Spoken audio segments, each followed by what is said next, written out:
Hi, welcome back to the Movement and Mindset Clinic. I'm Nicole Brule-Walker and I'm a movement therapist, and I help people find very simple solutions to move themselves out of pain and to help you with stiffness and aches that you have in your body.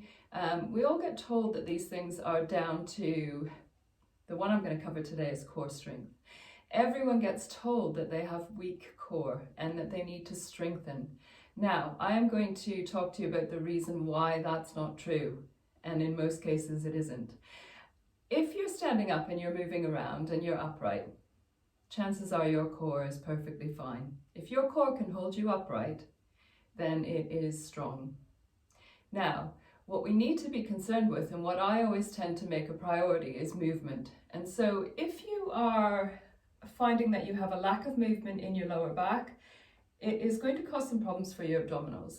So if things are stiff, you're not actually moving through the full range that the muscles and the joints have available to them. So you can't actually be strong along the full length of the muscle. And the joints aren't opening and closing fully. And so for me, that's got to be the priority. We've got to find a way around it. Now, the interesting thing about this is that it also, a lot of people tie in a very similar question, and both of them can be answered with the same thing, is trying to have a flatter tummy, sort of wanting to be a little bit more fit, and so you're doing all kinds of abdominal exercises, and it's not changing. Now, the big thing is having that range of motion available in your body.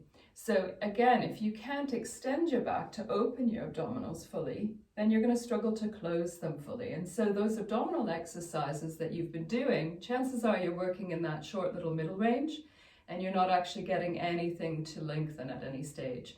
And so we need to try and, rather than compress, which is going to squeeze everything in your, in terms of your internal organs, it's going to put lots of pressure on things. It's also going to cause problems for the lower back because you're going to have two sides that are really trying to fight with each other. So mobility.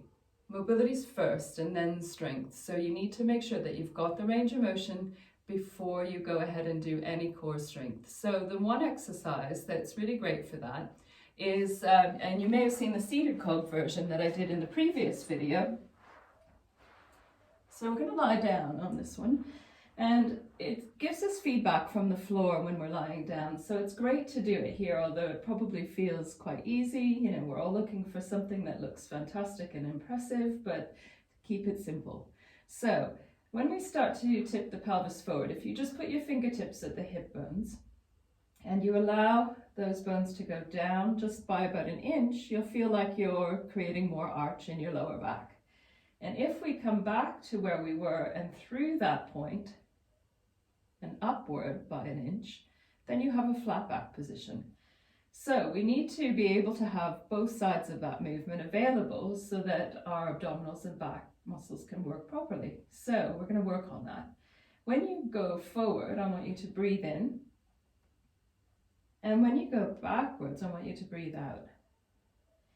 Now, the movements that need to happen with this in terms of the rib cage and the skull, so the whole spine gets the benefit, is that the skull and pelvis are going to tilt forwards at the same time. So you're going to notice that you feel like you're going to chin tuck. So let's add to that.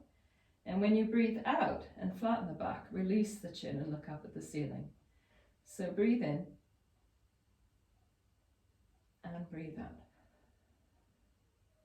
And the great thing with this is that just taking this time to focus on your breathing as well is super important. So create the arch, tuck the chin, breathe out, flatten the back, release the chin. And again, as with any of the exercises or movements that I'm asking you to do in these videos, you want to make sure that you're comfortable. And so if you just start with a very small movement, again, less is more, you're going to hear lots of that.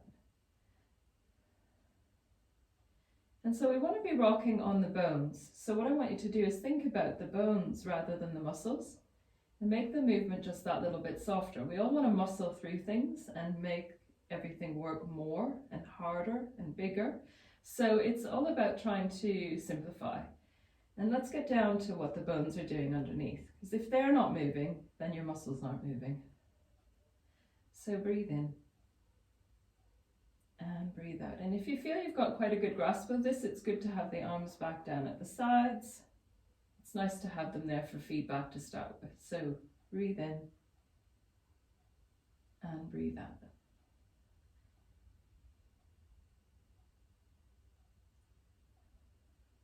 And so rather than just having the lower back lift, we can start to get a little more lift in our mid-back.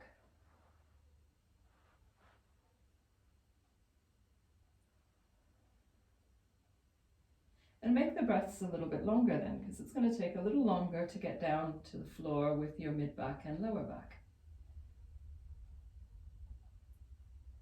And with these exercises, there's no set amount of time, repetitions that you want to do them for. You want to just work through until things feel a little bit easier. Now, I normally give people around repetitions of about 10 of this, but as I say, it's not about the numbers, it's about the quality. You could do 2 or 3 of these and still get a really good benefit from it. So, when you start to think about core strength and what you should do, this is a really great starting point, getting into the smallest possible movement and making sure that it's there first, and then we can go into some larger movements, which I'm going to show you in some future videos. So, mobility first, and I will see you on the next one. Now, if you're also wanting to know a little bit about working with me, I actually have, in about 10 days' time, a webinar that's coming up, and it's free, and it just gives you 3 tips that you can use that will involve some sort of movement or exercise to help you move yourself free of aches and pain. And I'm a big believer that we can all do this for ourselves. We just need the right advice to get started with. So I hope I will see you there. I will put the link down into the comments for you so you can join if you want to. As I said, it's free. And as always, I will see you on the next one. So keep putting your requests into the comments after any of the videos. If there's anything that you would like to see in terms of from a movement mindset perspective, then I will try and help you out. Have a great day, guys. See you soon.